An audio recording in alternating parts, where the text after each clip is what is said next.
बोलो गणेश जी महाराज की जय। एक दिन गणेश जी का मेला लग रहा था, सब कोई मेले में जा रहे थे। एक छोटी सी लड़की थी, उसने अपनी माँ से जिद करने लगी, मैं तो मेले में जाऊंगी। वह बोली, माँ बोली कि बहुत भीड़ होगी, किधर तू गिर पड़ जाएगी, पर नहीं मानी। तो उसने माँ से 2 लड्डू और 1 घंटी में पानी लिया। बोली, एक लड्डू तो गणेश जी को महाराज को खिलाकर पानी पिला देना, दूसरा लड्डू तू खाकर पानी पी लेना। लड़की मेले में चली गई। मेला खत्म होने पर सब अपने अपने घर आने लगे। लड़की वहीं बैठ गई। वह बोली, एक लड्डू तुमको, एक लड्डू मुझको। इस तरह सारी रात बीत गई। गणेश जी ने सोचा कि लड्डू नहीं खाऊंगा तो लड़की घर नहीं जाएगी। छोटा सा रूप बनाकर आया, लड़की से एक लड्डू लेकर खाया, पानी पी लिया। कहा कि कुछ मांगे। लड़की बोली, अन्न मांगू, धन मांगू, लक्ष्मी मांगू, नौखंड महल मांगू, बांदी मांगू, खूंटी हार, शेष भरतार, रुंझुन बैल, बस इतना ही मांगू। गणेश जी बोले, छोटी सी दिखती है पर सब कुछ मांग लिया, अब तेरे घर जाके सब कुछ मिलेगा। घर आई तो लड़की की माँ बोली, इतनी देर कहाँ लगाई। लड़की कहने लगी, मैं गणेश जी को लड्डू खिलाकर पानी पिलाकर गणेश जी महाराज की कृपा से सब कुछ हो गया। गणेश जी महाराज जैसे उसको दिया वैसे कहते सुनते उस हमारे और हमारे परिवार को, सुनने वालों को, सबको देना। बोलो लक्ष्मी माता की जय। एक ब्राह्मण था, हर रोज पीपल में जल चढ़ाने जाता। पीपल में से एक लड़की कहती, पिताजी मैं तेरे साथ चलूंगी। ब्राह्मण सूखने लगा। ब्राह्मणी बोली, क्यों सूखते जाओ। ब्राह्मण बोला, पीपल में से एक लड़की कहती, पिताजी मैं तेरे साथ चलूंगी। बोली, कल ले आना, जहाँ 6 खाएंगी वहां 7वीं भी खा लेगी। दूसरे दिन ले आया। उस दिन आटा मांगने गया तो थैली भर भर के मिला। आटा छानने लगी। बोली, माँ मैं छानूंगी ना, पावनी बेटी धोली हो जाएगी ना, मैं तो छानूंगी। उसने छाना, परात भर गई। खाना बनाने में लगी। तब मैं भी बोली, माँ मैं बनाऊंगी। माँ बोली, ना बेटा तेरी उंगली चल जाएगी। ना माँ, मैं ही बनाऊंगी। रसोई में 36 प्रकार के भोजन बनाए, सबने पेट भर भर के खिलाया। दूसरे दिन और दिन भूखे रहते थे, उस दिन पेट भर के खाया। अब थोड़ी देर बाद उनका भाई आया, बोला, जीजी मुझे भूख लग गया, रोटी खाऊंगा।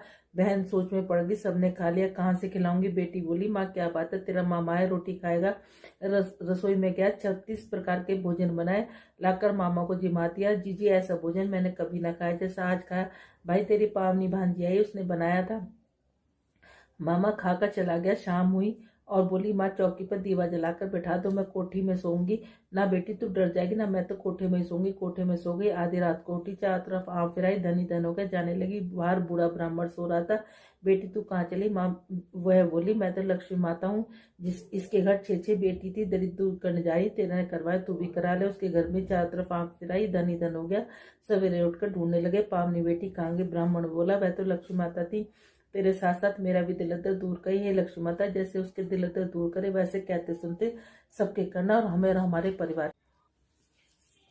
एक बुढ़िया माई थी, तुलसा माता की पूजा क्या करती। कहती, तुलसा माता तू सुखदाता, मैं बिरला सींचू तेरा, तू कर निस्तारा मेरा। पाड़ दे पिटम्बर दे, विश्वनाथ के घाट दे, चटके की चाल दे, पटके की मौत दे, कृष्ण जी का कंधा दे, वृंदावन का वास दे, मीठा मीठा ग्रास दे, वैकुंठ का वास दे, कार्तिक का महीना दे, काशी का दिन दे, कार्तिक माह बैसाख का महीना दे, 81 का दिन दे। आए कृष्ण जी भगवान, इतनी औरतें आती हैं तुम्हारे को लाड़ चाव करती हैं, पूजा पाठ करती है, कार्तिक माह बैसाख में तुम्हारी पूजा पाठ करती हैं, फिर भी तुम सूखती जा रही हो। कहने लगी, तुलसा मैया बोलने लगी कि मैं सब कुछ तो दे दूंगी, लेकिन तुम्हारा कंधा कहाँ से दूंगी। तो भगवान ने कहा कि कोई बात नहीं।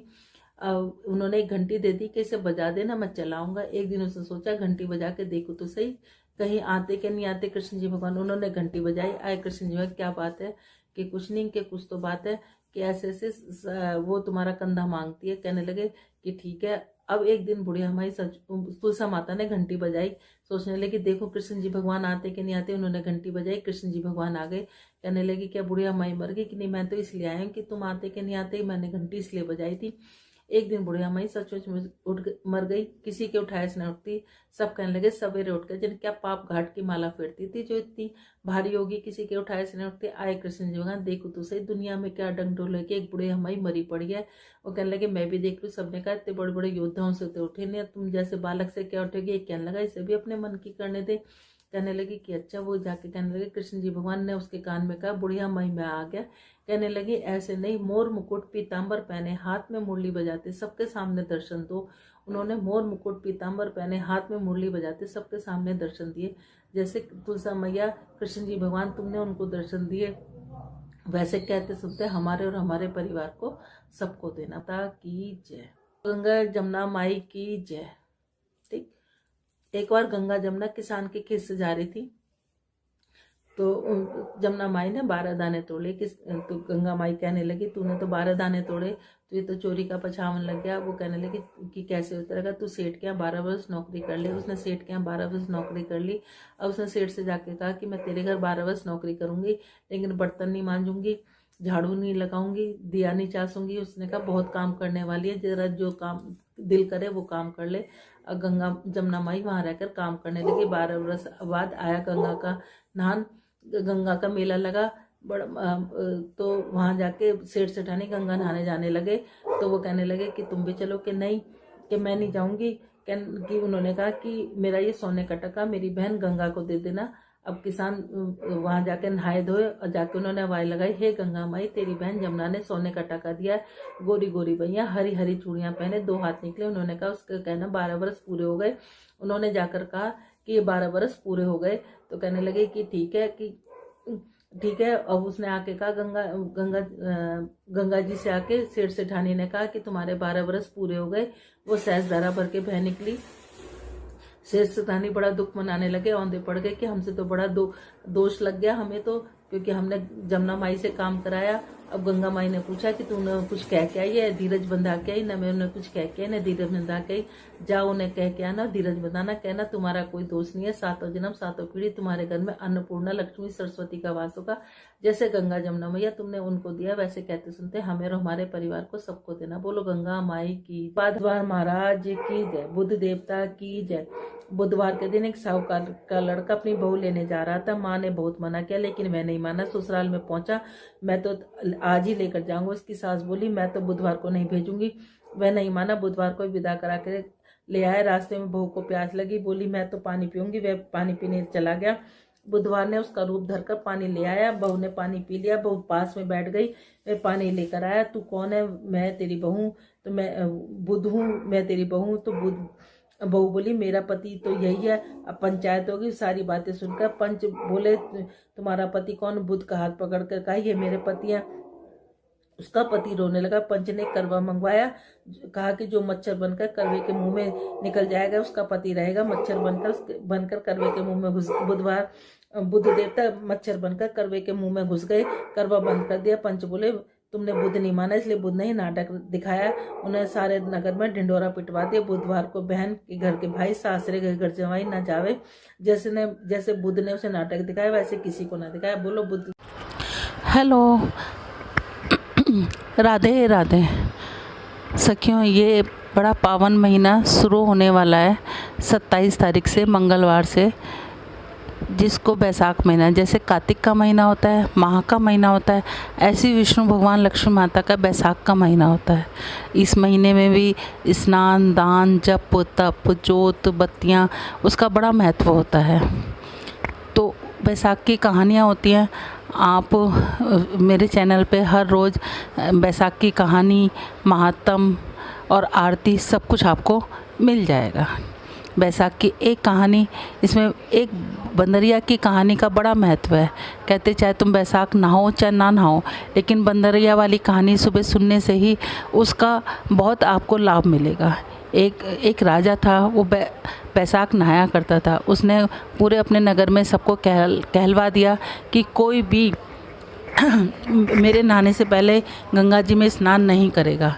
लेकिन गंगा जी के किनारे पे एक पेड़ था जिस पे एक बंदरिया रहती थी। वो राजा के आने से पहले ही पानी में चली जाती और नहा के वापस अपने पेड़ पर चढ़ जाती। राजा जब आता तो उसको पानी हिलता हुआ दिखता और कहीं कहीं पर पानी के छींटे भी पड़े हुए दिखते। राजा बड़ा परेशान, उसने अपने सैनिक लगा दिए कि हर कोई जाके देखो कि कौन है। सैनिकों ने बहुत देखा, पहरा बिठा दिया, लेकिन उनको नहीं मिला।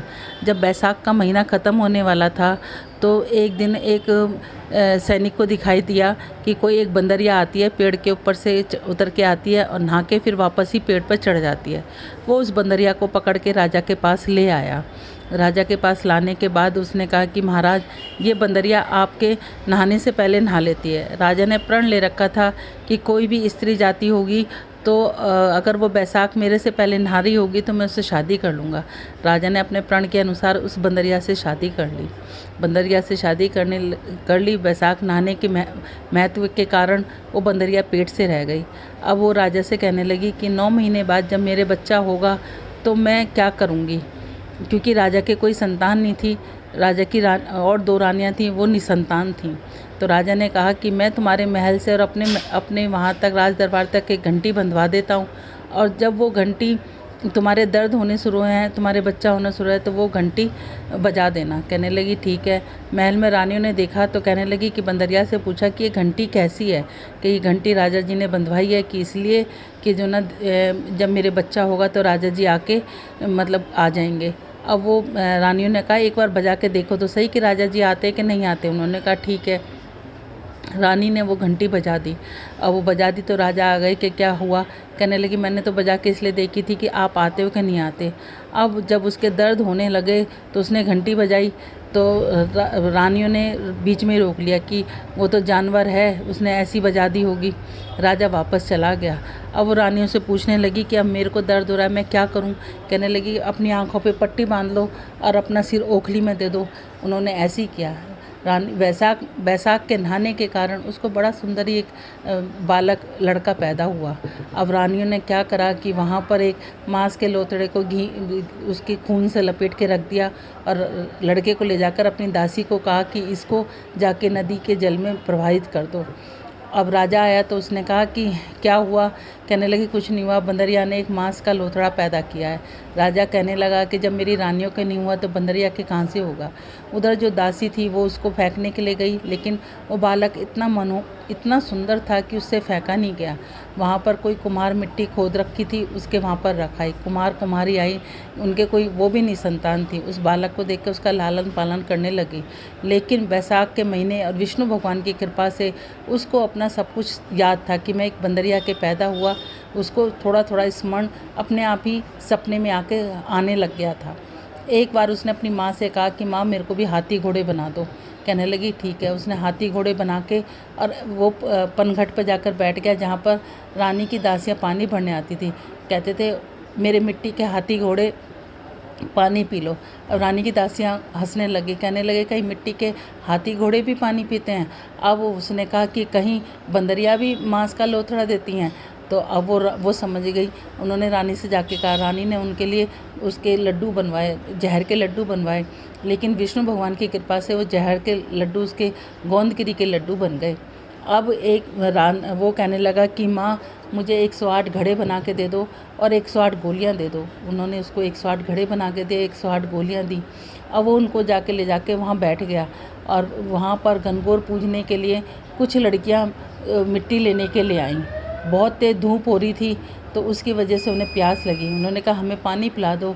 वो आग जलाकर बैठ गया। कहने लगा कि मैं पानी पिलाऊंगा, पहले एक एक गोली खाओ और इस आग के चारों तरफ चक्कर लगाओ। कुछ ने कहा हम तो नहीं खाते, हम तो नहीं करते। कुछ कहने लगी गोली खाने में चक्कर लगाने में क्या जाता है। उन्होंने गोली खाई, चक्कर लगाए। तो जिन्होंने लगाए वो घर जाकर वो किसी को उल्टी होने लगी, किसी को रोटी से जीना करे। अब उनके लड़कियों के माँ बाप ने उनकी शादी निकाली तो पंडितों ने कहा कि इनकी शादी तो हो चुकी है। उन्होंने कहा नहीं। इसके बाद क्या नाम है, अब लड़कियों से पूछा गया तो लड़कियों ने कहा कि ऐसे ऐसे कुम्हार के लड़के ने हमें गोली दी और आग के चारों तरफ चक्कर काटे, हमने ऐसे ही किया तो उसके कारण हमारा जब से ऐसे हाल होने लग गया। अब वो सारे सेठ अपने लड़कियों को लेके उसकी माँ कुम्हार के घर आया और कहने लगे कि जो ना अब आप ऐसा करो कि इन्हें अपनी बहू बना लो। कहने लगी कि अच्छा। अब उसने कुम्हार ने कहा कि हम गरीब आदमी हैं। उन्होंने कहने लगे नहीं, हम अब ये लड़कियां तुम्हारे घर की बहू बनेंगी। अब उन्होंने उनको बहुत सारा धन दिया और उन लड़कियों के साथ शादी कर दी। इस तरीके से उसके 108 बहुएँ आ गई। अब उसने 108 कमरे बनवाए, सब रहने लगे। 9 महीने के बाद उसके 108 पोते हो गए। उसने कहा कि हमें इतना धन मिल गया माँ तेरे घर। राजकुमार कहने लगा हमें इतना धन मिल गया और माँ तेरे घर 108 बेटे हुए, तो ऐसे कर कि तू पूरे नगर में इस राजा के घर पे खाने के लिए भिजवा। उसने कहा ठीक है। राजा के घर पे न्योता भेजा, पूरे नगर में राजा भी आया। अब वो राजा बंदरिया को नहीं लेके आया तो उसने कहा कि आप बंदरिया को क्यों नहीं लेके आए। उसने बीचों बीच सोने का एक सिंहासन बनवाकर उसमें गलीचा बिछवा दिया, मखमल के गलीचे बिछवा दिए। उसने कहा कि चलो बंदरिया को बुलवा लो। उन्होंने बंदरिया को बुलवा लिया। उसको बीच में बिठाकर उसने अपनी सब बहुओं को हाथों में मोहर दे के कहा कि ये मेरी जन्म देने वाली माँ है, आप सब जाओ इसको पोते दो और इनसे मोहर दो और इनको आशीर्वाद लो। अब रानियाँ समझी कि ये रानी रूठ रूठ के जाने लगी कि हमसे ज़्यादा ये बंदरिया की आओ भगत क्यों कर रहा है। राजा ने पूछा कि ऐसा क्या है जो रानियों की और हमारी ना पूछ के तुम बंदरियों की आओ भगत कर रहे हो। तो कहने लगा कि बंदरिया मेरी जन्म देने वाली है, अगर जन्म देने वाली माँ है। अगर आपको मेरी बात गलत लग रही है तो आप ये इस दासी से पूछो। दासी ने कहा कि हाँ, ये जन्म देने वाली माँ ही है। राजा ने दोनों रानियों को वहीं छोड़ दिया और बंदरिया को और एक से अपने 8 पोतों को लेकर, अपनी बहुओं को लेकर महल में आ गया। महल में आके उसने 108 महल बनवा दिए। उसके बाद वो कुम्हार के पास गया, कहने लगा कि आप चाहो तो महल में आके रह सकते हो, आप यहीं रह सकते हो। उन्हें बहुत सा धन दिया। वो कहने लगे कि हम तो यहीं रहेंगे, लेकिन फिर भी वो कभी कभी महल में आके अपने बेटे से मिलने लगे। कहते हैं बैसाख के महीने में इस कहानी को नित्य नेम सुनने से सभी की मनोरथ पूर्ण हो जाती हैं। जिनके घर बेटा ना हो, बेटा हो जाता है। इस कहानी को ज़रूर सुनना चाहिए। जैसे बंदरिया के भगवान ने बैसाख नहाने का उसको इतना फल दिया, वैसे कहते सुनते हमें और हमारे परिवार को, जो भी सुन रहा उसको सबको देना। बोलो विष्णु भगवान की जय। श्रीमन नारायण नारायण नारायण, लक्ष्मी नारायण नारायण नारायण, तुलसी नारायण नारायण नारायण, श्रीमन नारायण नारायण नारायण। बैसाख के महीने में पीपल का सींचना, तुलसी का सींचना और सुबह सूर्य उदय से पहले नहाना, उसका महात्म कहना सुनना, जोत लगाना, इसका बड़ा ही महत्व है। अगर आप लोगों को मेरा चैनल, ये आप लोगों का चैनल है, इस पे अब आपको हर रोज़ बैसाख का महात्म, कहानियाँ, आपको सब कुछ मिलेगा। अगर आप नए हो तो सब्सक्राइब करें, पुराने हो तो बेल आइकन को जलाएं, बेल आइकन को ज़रूर दबाएं। बोलो राधे राधे। बोलो बैसाख महात्म की जय। 16वां अध्याय। यमराज ब्रह्मा जी के चरणों में बैठकर विलाप करते हुए बोला, हे देव, मेरा जीवन व्यर्थ हो गया है। राजा कीर्तिमान ने विश्व में अपने अच्छे आचरणों के कारण धर्म कर्म नष्ट कर दिए। चित्रगुप्त अपना खाली बही खाता लिए बैठे हैं, मेरे पास कोई कार्य नहीं है। राजा कीर्तिमान ने धर्म कर्म के कारण प्रजा अति धार्मिक हो गई। बैसाख धर्म का वहाँ पूर्ण रूप से प्रचार हो गया है। अनेक पीढ़ियाँ बीत चुकी हैं, नरक खाली हो गए। बैसाख धर्म का पालन करता यदि गलती से कोई पाप कर्म भी लेता है तो मृत्यु के पश्चात उसका पाप कर्म नष्ट हो जाता है और उसको स्वर्ग की प्राप्ति होती है। बोलो बैसाख महात्म की जय। बोलो 16वां अध्याय की जय। श्रीमन नारायण नारायण नारायण, लक्ष्मी नारायण नारायण नारायण, तुलसी नारायण नारायण नारायण, श्रीमन नारायण नारायण नारायण। बोलो राधे राधे। अगर आप सब लोगों को, ये आप सब लोगों का चैनल है, ये आपको अच्छा लगता है, इसको लाइक करें, शेयर करें, सब्सक्राइब करें। अगर आप लोग मेरे चैनल पे नए हैं तो और इस घंटी के बटन को ज़रूर लगाएं और अपने अच्छे अच्छे कमेंट्स मुझको ज़रूर दें। बोलो राधे राधे। मोहन से दिल क्यों लगाया है, ये मैं जानूं या वो जाने। छलिया से दिल क्यों लगाया है, ये मैं जानूं या वो जाने। मोहन से दिल क्यों लगाया है, ये मैं जान या वो जाने। हर बात निराली है उसकी, हर बात है उसकी, हर बात में है एक टेढ़ापन। टेढ़े पर दिल क्यों आया है, टेढ़े पर दिल क्यों आया है, ये मैं जानूं या वो जाने। मोहन से दिल क्यों लगाया है, ये मैं जानूं या वो जान। जितना दिल ने तुझे याद किया, उतना जग ने बदनाम किया। बदनामी का फल क्या पाया है, ये मैं जानूं अब वो जाने। मोहन से दिल क्यों लगाया है, ये मैं जानूं या वो जान। तेरे प्यार में दिल दिया दीवाना किया, मुझे इस जग से बेगाना किया, तेरे प्यार में दिल दीवाना किया, मुझे इस जग से बेगाना किया।